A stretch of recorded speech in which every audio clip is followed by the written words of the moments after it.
Hey everybody, it's Garrett. This video is Proverbs 26:2. This is important. This video is important. Let's read it. I'll be reading the last half only. An undeserved curse will not land on its intended victim. A woman came to me on Facebook a couple months ago, and she's in another country. I'm in the United States, and she's in a different country. And she thought that there were lots and lots of witches cursing her and cursing her family. And I tried to explain to her some of the following. Children of God, what is a curse?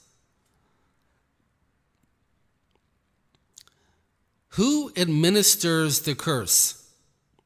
Who designed the curses? And who created them? In other words, who created curses? What are they? What do they do? Who's behind them? Who's using them? What's going on here? I want to talk about these things one at a time. I'm not using any notes. I need God to help me. Just like you need God to help you when you do your ministry work. Well, so do I. Okay, first of all, who created the curses? Did Satan create the curses? No. There are lots of Christians who think he did.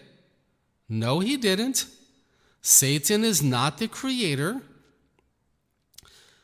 God created the curses just like he says so in the Bible, in the Old Testament,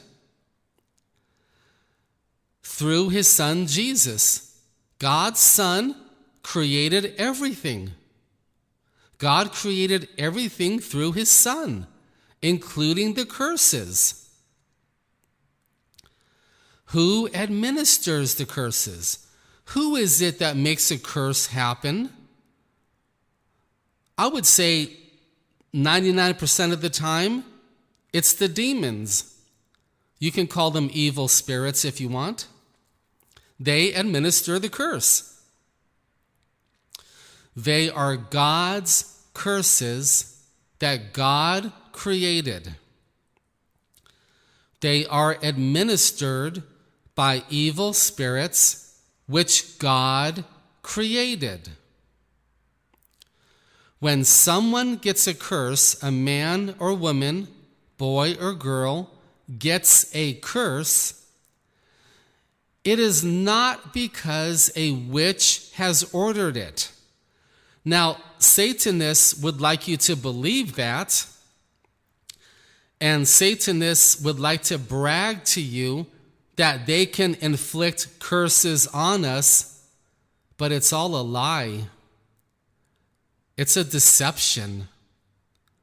They are lying to us, and they are also being lied to themselves.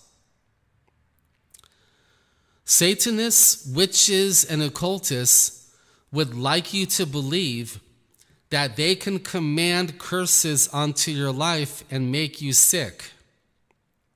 Well, the last time I checked, there was only one God who has a son who is also deity. And the witches are not God.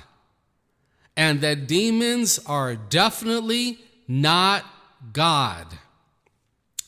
God is in control of his entire creation down to the microscopic level. Not the demons, not the witches, not the Satanists.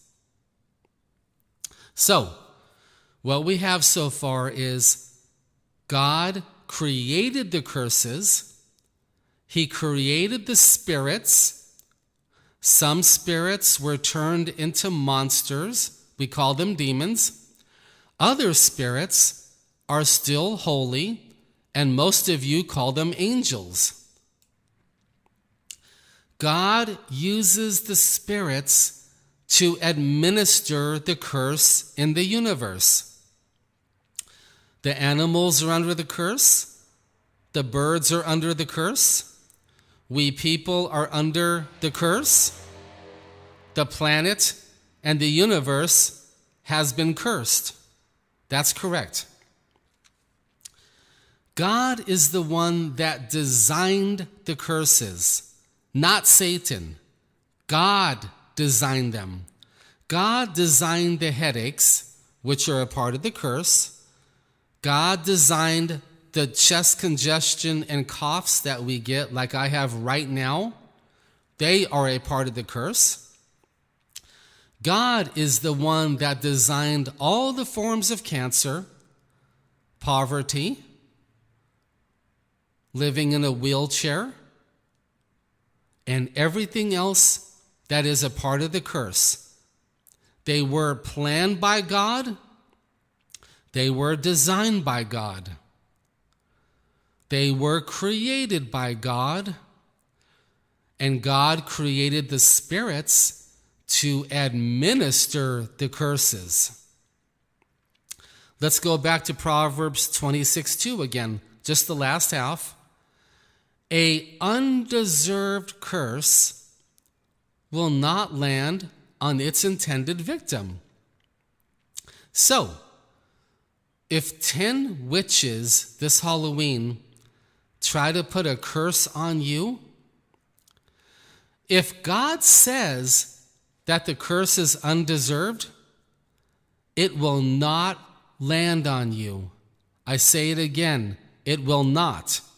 Why though? Because only God is in control, not anybody else. Only God is. And God says, if you don't deserve the curse, it will not land on you.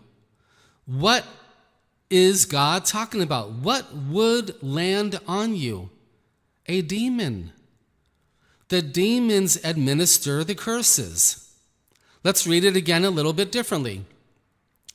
God says, speaking through King Solomon, my child, if you don't deserve this curse, I don't care if 50 witches are commanding a demon to curse you. It will not land on you, for I am the Lord God Creator who made you. God says here, my little daughter, my precious daughter, it doesn't matter if 500 witches out of South Africa are trying to curse you day and night, day and night. You don't deserve this curse. It's not going to work. No demon is going to land on you. Their plans are going to be stopped. Their plans are going to be foiled. And all of this is going to turn around on them. That's what God is saying here in Proverbs 26:2. Now let's look at some real life experiences. If, I say it again, if the witches and Satanists could curse whoever they want, why did Billy Graham live to be so old? Why is T.D. Jakes living to be so old? Why is Francis Chan still alive? Why are you still alive? Why am I still alive? I remember I was watching a Joyce Meyer video, and Joyce had learned that witches across the USA were coming to her teaching seminars all over the country. They were coming into the stadiums, they were coming into the auditoriums, and they were trying to throw curses at everybody. I want you to know, children of God, these Satanists, witches, and occultists don't have that power. They are dreaming. It's hilarious. They have been deceived by the demons to think that they have that kind of power. I want to tell you something to your face right now. Nobody has power except God and His Son. No one has the authority. What is authority? Authority is the right to use power. No one has authority except God's Son. No one. It doesn't matter if there are 200 witches showing up at your ministry assembly. It does not matter. They have zero power, and they are completely deceived by the demons living inside of them. I say it again.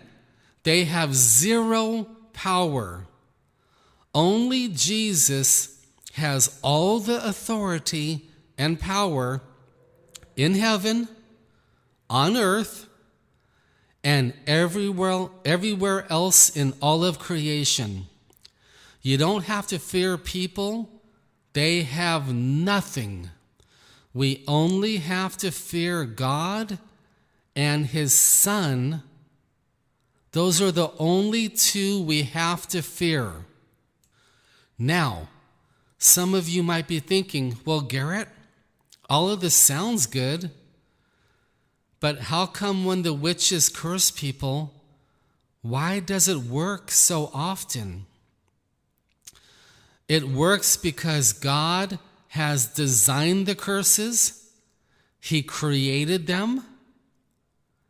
He created the evil spirits and all other spirits we call angels.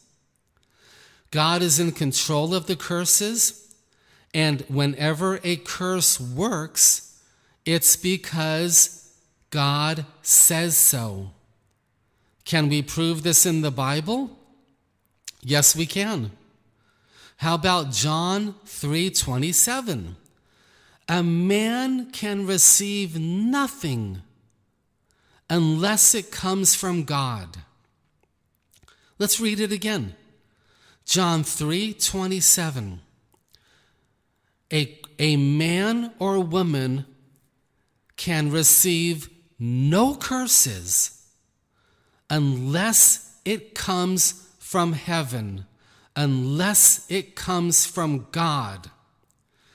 If any curses thrown on us by the Satanists or witches works, it's because God has ordered it.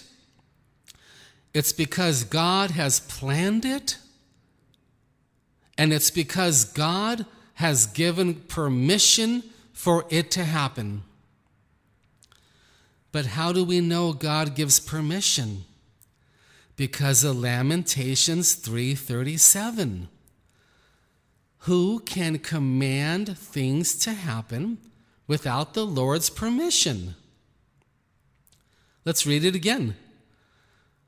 Jesus says, who in my creation can command something to happen unless I give permission? Who can do that? So, when someone tries to curse us, if it does work, it's because of God. If it doesn't work, it's because of God. It's not because of other men and women. It's not because of the demons. It's not because of Satan. There is only one God ruling the entire creation through His Son. That's it. The demons can't do anything. Witches and warlocks and Satanists cannot do anything. They have been deceived to think that they can. The demons have them under spells. The demons have them under deceptions to where they think they have this power. No. All authority and all power belongs to God's Son. And this is some really, really good news. You don't have to fear people throwing curses on you any longer. That's laughable. It's a joke. You don't have to do that anymore. You're wasting your time. We only have to fear God, who designed the curses and created them and planned them and created all of the spirits who administer the curse and who command the curses to attack us. Yes, I know this is the opposite of what other Christians teach. I pray you're understanding. Proverbs 26:2. A undeserved curse will not land on its intended victim. Who has the power to say that sentence? Who has the authority to say that sentence? Only God's Son.